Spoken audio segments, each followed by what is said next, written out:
Shalom saudara-saudariku yang terkasih dalam Tuhan. Judul renungan audioku kali ini adalah Penolong dan Penghibur.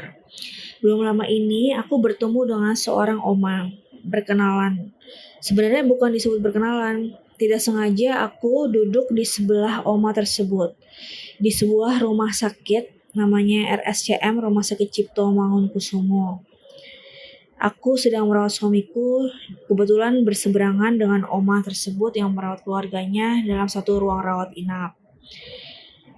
Oma tersebut getarannya begitu keibuan, pengalaman, ada hawa sejuk. Nyaman sekali berada di samping oma tersebut. Aku ingin menyapa dan bercengkrama dengannya. Tapi sebelum itu aku sudah dipanggil oleh dokter untuk segera mengantar surat untuk mengambil hasil patologi anatomi di sebuah ruangan yang berjarak jauh dari ruang rawat inap. Aku teringat akan omaku sendiri. Berbicara tentang oma ya. Oma kandungku, ini oma yang lain lagi. Oma kandungku berusia 77 tahun 2019 ini. Kelahirannya 4 Juli 1942, Oma Tiana. Begitu mengetahui aku adalah seorang pendoa dan sedang kursus kuliah seperti kursus Alkitab ya, dan pengalaman pelayananku dari pembicaraanku yang tidak sengaja oma dengar, oma yang di ruang rawat inap tersebut hatinya tersentuh dan jadi sangat merasa dekat denganku walaupun kami tidak saling menyapa, tidak saling berkenalan, tidak saling ngobrol ya. Oma tersebut begitu perhatian membicarakan dan perhatian terhadap sakit suamiku dan keadaan yang kami alami saat itu. Bila oma tersebut saat ini mendengarkan dimanapun juga berada, salam kasih, salam hangat dari saya, istrinya Ignatius Ferry. Mungkin oma ingat ya.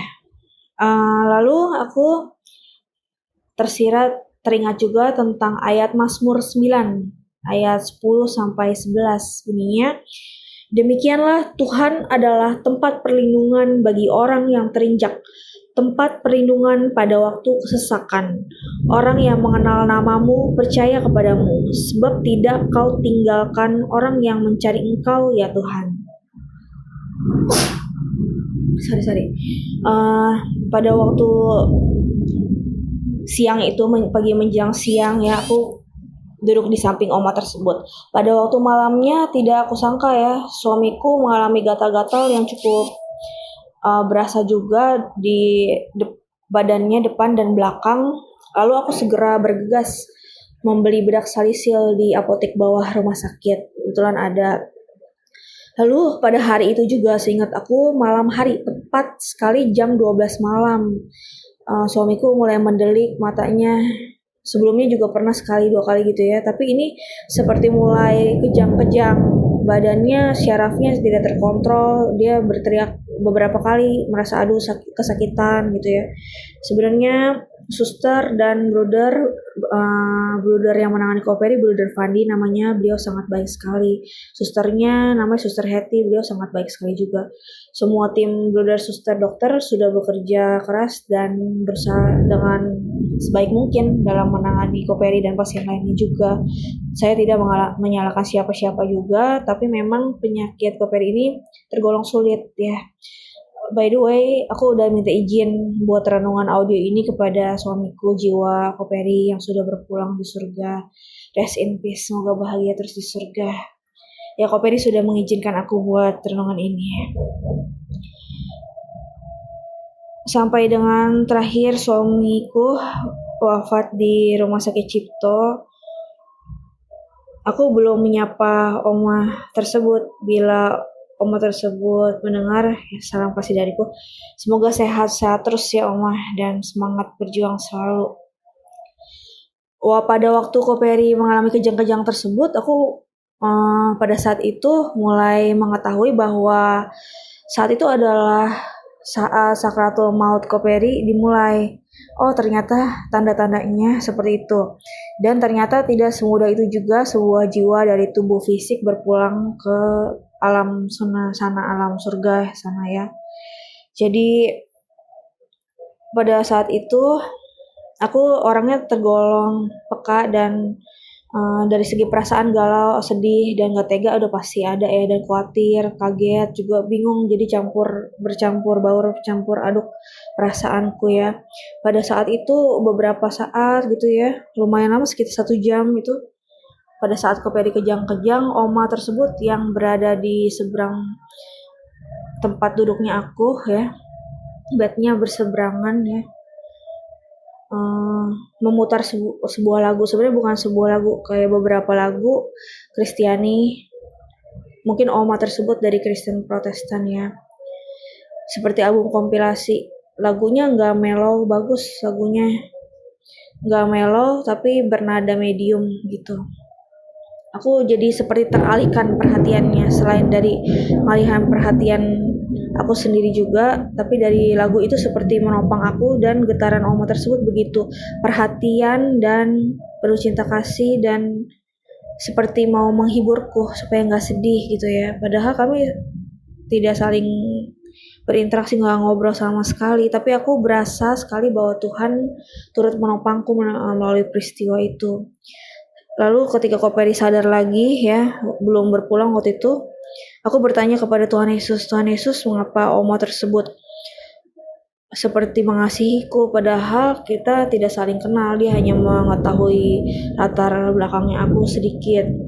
Lalu Tuhan Yesus menjawab, hatinya berpaut padaku. Hatinya, maksudnya oma tersebut berpaut padaku, kunya Tuhan. Ya, aku mengalami pelajaran yang berharga juga, bahwa walaupun saya dari Katolik ya, dan oma tersebut dari Kristen Protestan, tapi kami masih saling mengasihi, tetap saling mengasihi, dan merupakan satu saudara juga dalam Tuhan Yesus Kristus. Tuhan Yesus adalah juru selamat kami, dan kami percaya Tuhan yang turut menyatukan kami. Aku teringat juga bicara tentang oma ya.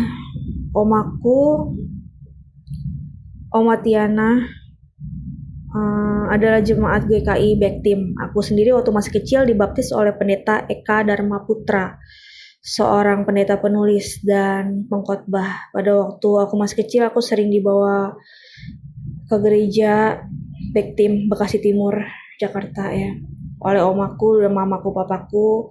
Begitu mendengarkan pendeta Eka dan pendeta-pendeta yang khotbah, dalam hatiku sering menirukan. Jadi kalimat-kalimat aku menirukan dalam hati, mengikuti. Entah mengapa aku tertarik juga dan merasa senang dengan khotbah juga sedari kecil. Lalu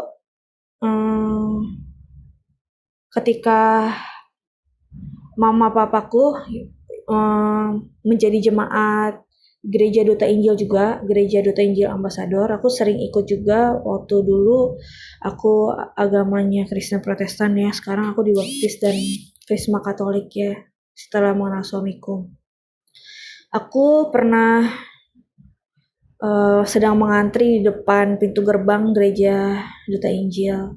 Lalu Tuhan Yesus berkata lembut kepadaku, kamu tunggu di sini dulu ya, aku mau melawat umatku. Lalu Tuhan Yesus pergi menjauh ke arah jemaat untuk menyegarkan jiwanya dan menjamah jemaat yang sedang kebaktian di sana. Di sana aku sangat bertumbuh juga. Aku pertama kali mendengar khotbah, pertama kali datang ke kebaktian oleh pendeta Ruyandi Hutasoid. Lalu aku mengenal dan mendengarkan khotbah juga dari pendeta Andi Panggabean, saudaranya Tika Panggabean yang artis itu, pendeta Johan Lumaindong, pendeta Anthony Chang, pendeta Bigman Sirait, pendeta Agnes Maria, dan sebagainya. Aku sangat salut sekali dan merasa terberkati dari khotbah, dari lagu-lagunya yang begitu bagus sekali, musik pujian penyembahan dan sebagainya.